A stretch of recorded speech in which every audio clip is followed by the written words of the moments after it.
पंजाब में तलबा की हेल्थ स्क्रीनिंग और प्रोफाइलिंग होगी। स्कूलों में बच्चों की सेहत की जांच पड़ताल और सेहत का रिकॉर्ड रखा जाएगा। फ्रांस, बरतानिया और ऑस्ट्रेलिया की तर्ज पर पंजाब हुकूमत भी तलबा की सेहत का डाटा सेंटर कायम करेगी। इस हवाले से मजीद डिटेल्स जान लेंगे अली रामी से। जी आगाह कीजिएगा।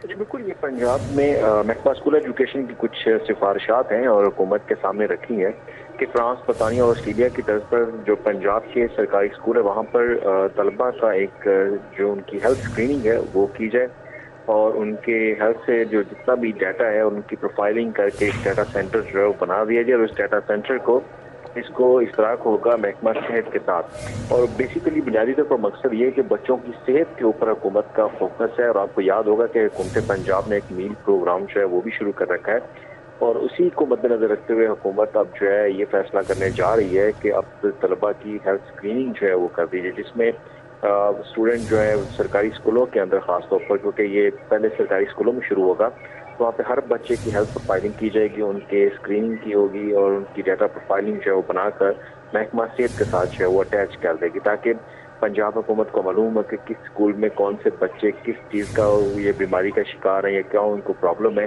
तो भी मुकम्मल एक डाटा वो अपने पास रखना चाहते हैं। तो इसका मकसद सिर्फ ये है कि बच्चों की हेल्थ के ऊपर भी तालीम के साथ साथ उनकी हेल्थ के ऊपर जो है वो फोकस किया जाए।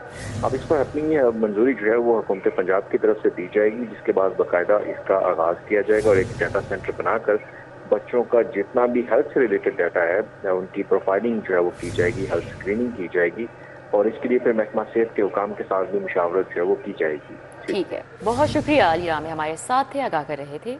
अरबों रुपए का state of the art Walton road upgradation मनसूबा कुदरती हुस्न से आ रही है। करोड़ों मालिक की प्लांटेशन अदम तवज्जोही से उजड़ा चमन का मंजर पेश करने लगा। सीबीडी ने रूट 47 का प्लांटेशन और हॉर्टिकल्चर वर्क खुद किया और देखभाल भी खुद कर रहे हैं। सीबीडी ने वॉल्टन रोड मेन एरिया होने की वजह से करोड़ों का ठेका पीएचए को दिया। पीएचए ने वॉल्टन रोड पर चंद अच्छे पौधे लगाकर बाकी गैर म्यारी घास और मौसमी पौधे लगा दिए। मजीद बात कर लेते हैं, दुरे नायाब हमारे साथ हैं। जी दुरे नायाब। बिल्कुल, सीबीडी ने और पंजाब हुकूमत ने अरबों रुपए लगा के वाटर रोड को अपग्रेड किया। वाटर रोड को अपग्रेड करने का मकसद इलाके की एलिवेशन थी। इससे पहले कई कई फुट पानी खड़ा होना, गंदगी फैलना और यहाँ पर गुजरने वाले नाले से जो बदबू फैलती थी और उसके बाद जो एक बदनुमा शक्ल इस रोड की थी उसको बेहतर बनाना था, ताकि यहाँ पे रहने वाले जो गरीब लोग हैं, जो मुतवसत तबके के लोग हैं, कारोबारी अफराद हैं, उनके इलाकों को एलिवेशन मिले, खूबसूरती मिले और बेहतर हो जाए उनका इलाका। लेकिन इसकी ब्यूटिफिकेशन तकरीबन ना होने के बराबर है। और जहाँ पे बात की जाए रूट 47 जिसको सीबीडी खुद मेंटेन कर रहे हैं, उसके अंदर ग्रास, उसके अंदर घास, ग्रीन बेल्ट पौधे और तमाम मेंटेनेंस जो है उन्होंने अपने जिम्मे ली है। वहीं पे वाल्टन रोड का लवारिस छोड़ दिया गया है। पहले तो पीएचए ने यहाँ पे सब स्टैंडर्ड पौधे लगाए, सब स्टैंडर्ड घास लगाई गई और अब उस घास के अंदर जड़ी बूटियां पैदा हो चुकी हैं, पौधे खुश्क होने के करीब हैं और पौधे जो हैं वो कई जगह पे उस तरह नशोनुमा नहीं पा रहे जिस तरह रूट 47 या सीबीडी के अपने कंट्रोल एरिया में पा रहे हैं। अब यहाँ पे कोई वाली वारिस नहीं है। इस हवाले से सीबीडी ने मुतअद्दिद खत पीएचए वाल्टन कंट्रोलमेंट बोर्ड को भी लिखे हैं कि इसकी मेंटेनेंस का जिम्मेदारी उठाएं। इसको प्रॉपर पानी की जरूरत है, यहाँ पे मालियों की अशद जरूरत है, पौधों की मेंटेनेंस के साथ ग्रीन बेल्टों को मेंटेन करने की जरूरत है, घास की बर वक्त कटाई, पौधों की काट छांट, ताकि इनकी नशोनुमा खूबसूरत हो सके। और ये जो अरबों रुपए का इंफ्रास्ट्रक्चर बनाया गया है, ये अपना जो मिथ है, जो अपनी इसकी वजह है वो पूरी हो सके और इलाके को खूबसूरती मिले, लेकिन ऐसा नहीं हो रहा। अगर यही सूरत हाल चलती रही तो ये लाहौर शहर के बहुत सारे डिप्राइव्ड एरियो से भी बदनुमा नजर आना शुरू हो जाएगी। जी ठीक है, बहुत शुक्रिया। दुरे नायाब हमारे साथ थे, आगाह कर रहे थे। मुआवने खुसूसी वज़ीर आला पंजाब सलमा बट का गिरा फरोशों के खिलाफ क्रैकडाउन जारी है। Assistant commissioner model town Abdul Basit Siddiqui पीरा फोर्स हमरा गिरा फरोशों के खिलाफ कार्रवाई ग्रीन टाउन और टाउनशिप में अमल में लाई गई।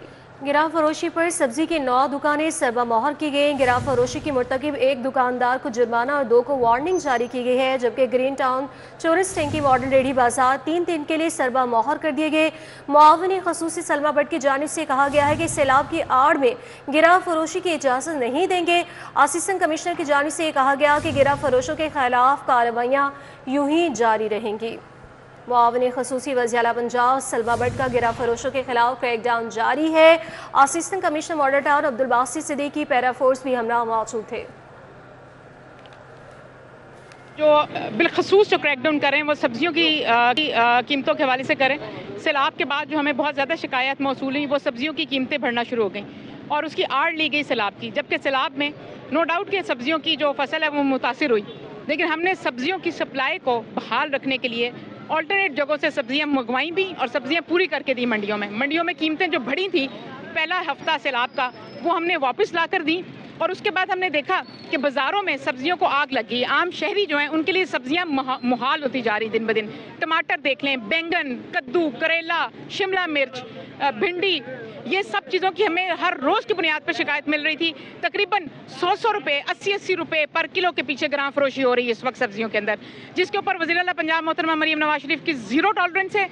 एक तो महंगाई है ना, और एक जो मसनूई महंगाई है न, ये जो मुनाफाखोरी कर रहे हैं बैठ के जगहों पे, शहरियों की ज़िंदगी अजीरन की हुई है। और ये सब्जियों वालों को हमने बहुत दफ़ा वार्न किया सैलाब के बाद कि ये हरकत छोड़ दें।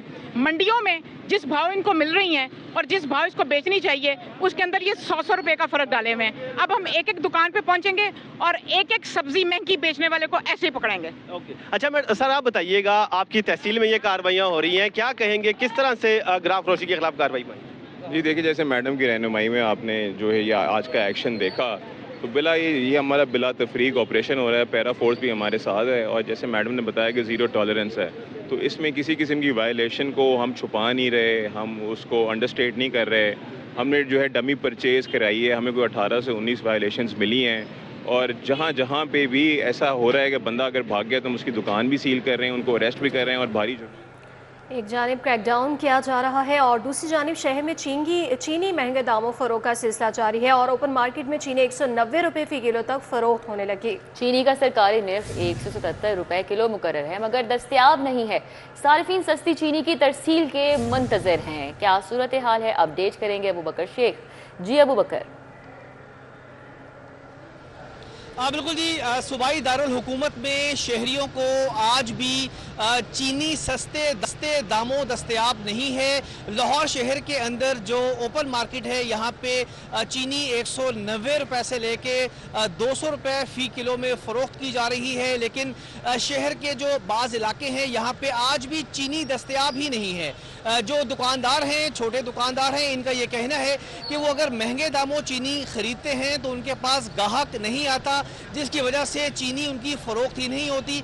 जबकि सरकार की जानिब से 177 रुपये जो सरकारी रेट है चीनी का, ये फिक्स किया गया है, लेकिन इस रेट के ऊपर मार्केट के अंदर चीनी दस्तयाब ही नहीं है। मेरे साथ एक दुकानदार मौजूद है, इनसे बात करेंगे। सर, चीनी दस्तयाब है आपके पास? अगर है तो किस रेट पे है? हमारे पास नहीं, हम चीनी नहीं बेच रहे, इसलिए कि मार्केट में चीनी महंगी मिलती है।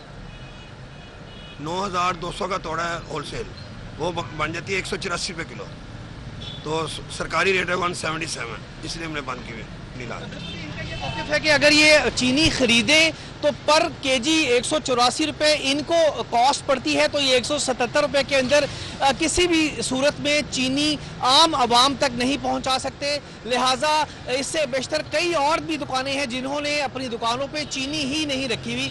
उनका ये मौक़िफ़ है कि उनको 177 रुपये चीनी यहाँ पे वारे में ही नहीं आती। लिहाजा इन तमाम जो छोटे दुकानदार हैं और जो आवाम है, इन्होंने आला हुकाम से मुतालबा किया है कि जो हुकूमत की जानिब से निर्ख फिक्स किया गया है 177 रुपये, इस पे चीनी दस्तयाब करने को यकीनी बनाया जाए।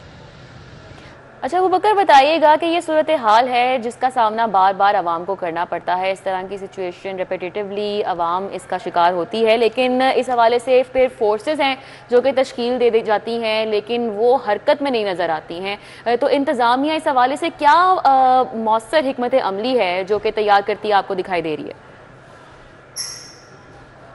बिल्कुल जी, शहर के काफ़ी अहम बाज़ार हैं जहां पे पब्लिक सर्वे के अकॉर्डिंगली ये भी देखा गया है कि उनका ये कहना था कि जो मुतलका महकमे हैं, प्राइस कंट्रोल मजिस्ट्रेट्स समेत दीगर जो ये तमाम जो मिल्स मालिकान हैं, इनकी जानिब से सस्ते दामों चीनी मार्केट में ही नहीं लाई जाती, लेकिन हुकूमती और आला सतह पे ये कह दिया जाता है कि वो चीनी हुकूमती निर्ख पर दस्तयाब कर देंगे, लेकिन चंद ही दिनों के बाद दोबारा से या तो चीनी मार्केट में दस्तयाब नहीं होती, और अगर दस्तयाब होती है तो ये मनमाने रेट्स पे दस्तयाब होती है। शहरियों की जानिब से कई बार ये बाइकआउट भी किया गया कि वो चीनी इस्तेमाल नहीं करेंगे, लेकिन ये एक अहम जुज है, इसके बगैर जो आम। ठीक है, बहुत शुक्रिया अबू बकर हमारे साथ तफसीलन अपडेट कर रहे थे। Milk sellers and suppliers association का एहतजाज, मुजाहिरीन की पंजाब फूड अथॉरिटी की जानिब से मुबैना गैर कानूनी ऑपरेशन पर नारेबाजी की गई है। मुजाहिरीन का फूड अथॉरिटी पर एक तरफा कार्रवाइयों का भी इल्जाम है और रोजाना लाखों लीटर दूध जाया हो जाता है। मुजाहिरीन का मजीद कहना है कि दूध की चेकिंग के लिए थर्ड पार्टी लैब को मुख्तस किया जाए। मजीद क्या मुतालबा किया जा रहा है इन मुजाहिरीन की जानिब से, सईद अहमद सईद बताएंगे। जी Saeed. Seller and supply association के ज़ेर एहतमाम आज लाहौर प्रेस क्लब के बाहर पंजाब फूड अथॉरिटी के तरीक़ाकार और उनकी तरफ से जो पकड़ धक्के का मामला है उसके ऊपर एहतजाजी मुजाहरा है वो किया जा रहा है। आला उज़रा मौजूद से बात करेंगे। जी सर, क्या मामला पेश आ गया? आप लोग तो दुकानों में लोगों को, अवाम को दूध सप्लाई करने वाले हैं, आज रोडों पर मौजूद हैं। जी, आप ये देखें कि ये जो है ना, हमने इससे पहले भी इन्होंने हमारे साथ ज़्यादती करनी शुरू की थी, दूध को ड्रेन करते थे। हमने फिर उसके बाद एहतजाज किया, कामे वाला से हमने रब्ता किया, फिर उन्होंने हमारी एक टीम मुकर्रर की सर्टिफाइड पैनल, उसमें जो ये दूध में जो खुश्क दूध था इसको डिटेक्ट कर रहे थे, लेकिन उस मशीन का नाम इन्होंने CDR रखा था। अब वो CDR को जब सर्टिफाइड पैनल ने चेक किया लेकिन वो गलत साबित हुई, उसके बाद उसको रोक दिया गया। इसी तरह अब जो है ना इन्होंने ये सिलसिला शुरू कर दिया है, पता नहीं कौन सी मशीन लाए हैं कौन नहीं है। हम इनको मुतअद्दिद बार लिख के दे चुके हैं कि जी आप जो भी ये टेस्ट परफॉर्म करते हैं उसमें हमारे नुमाइंदगी दी जाए, सर्टिफाइड पैनल बुलाया जाए और उसके बाद हमें कानून हक देता है एक सैंपल सील करके दिया जाए ताकि हम जो है ना उसकी जो इनकी जो वेरिएशन आ रही है उसको हम क्लियर करा सकें। आपको उनके काम के ऊपर क्या रुकावट है? दरमियान में मामला क्या है?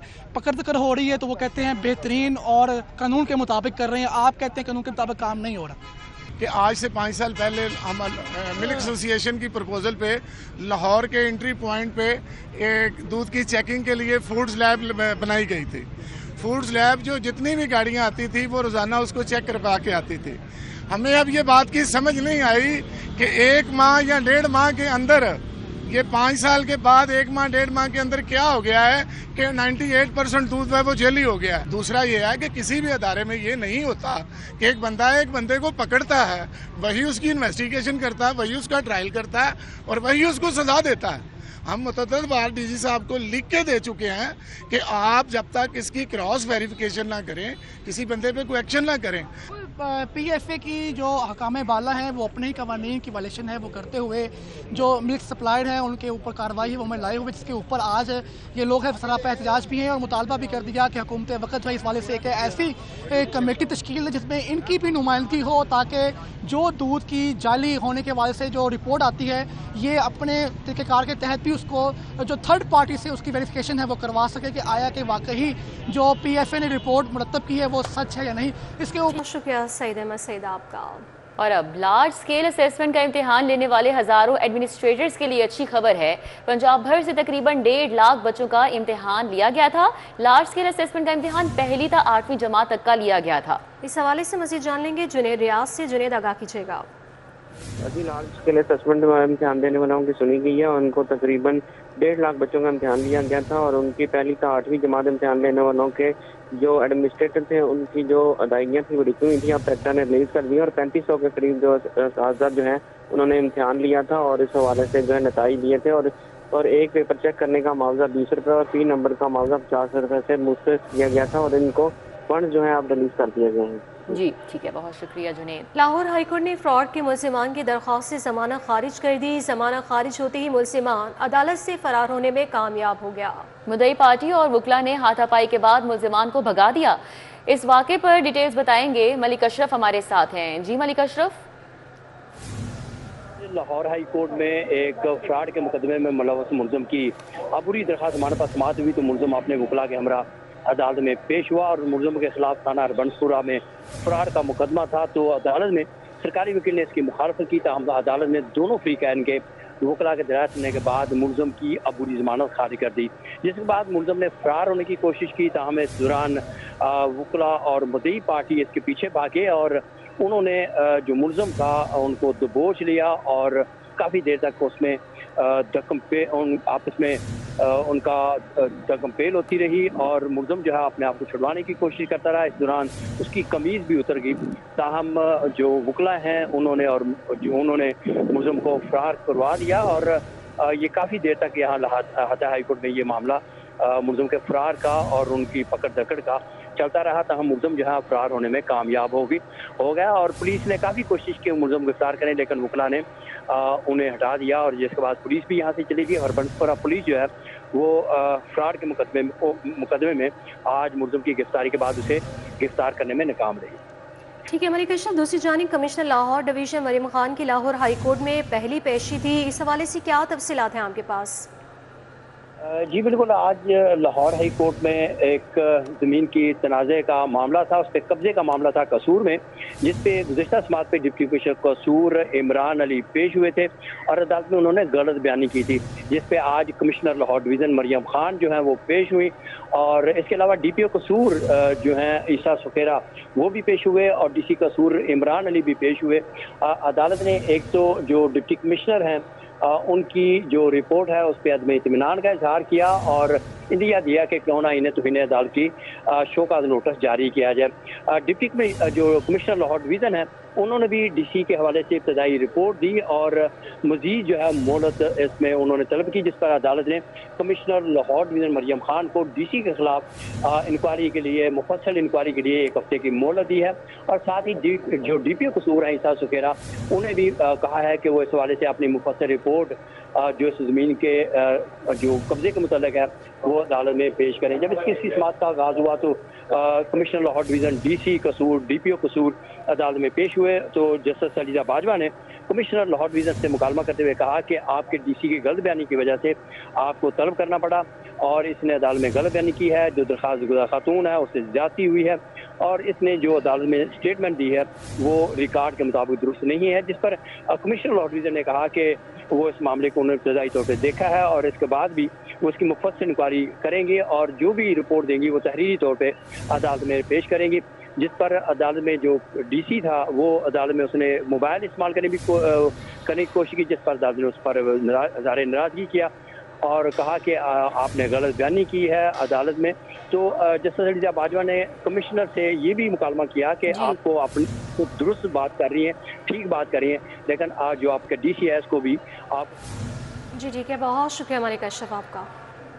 फूड डायरेक्टोरेट पंजाब ने अफसरान के तकर्रुर तबादले कर दिए हैं। Deputy director food admin Mohammad Usman Chaudhry को डायरेक्टर लाहौर डिवीजन का इजाफी चार्ज सौंप दिया गया है। इस हवाले से मजीद हमें आगाह करेंगे कलीम अख्तर, बताइएगा। जी बिल्कुल, ये फूड डायरेक्टोरेट पंजाब ने अफसरान के तकर्रुर तबादले कर दिए हैं। जो नोटिफिकेशन जारी किया गया है उसके मुताबिक deputy director food Rawalpindi Ghulam Abbas को ओहदे से हटा दिया गया है, जबकि deputy director food Lahore Shah Bahram को डिप्टी डायरेक्टर भावलपुर तैनात कर दिया गया है। जबकि इसी तरह ही जो नोटिफिकेशन जारी किया गया है उसके मुताबिक deputy director food Bahawalpur Adnan बदर का तबादला रावलपिंडी कर दिया गया है और इसी के साथ साथ जो डिप्टी डायरेक्टर फूड एडमिन है मोहम्मद उस्मान चौधरी उनको डायरेक्टर लाहौर डिवीजन का इजाफी चार्ज दे दिया गया है। और इस हवाले से DG फूड पंजाब की सिफारिशात पर जो secretary price control and commodity management है उन्होंने नोटिफिकेशन भी जारी कर दिया है। नोटिफिकेशन भी जारी कर दिया। बहुत शुक्रिया कलीम।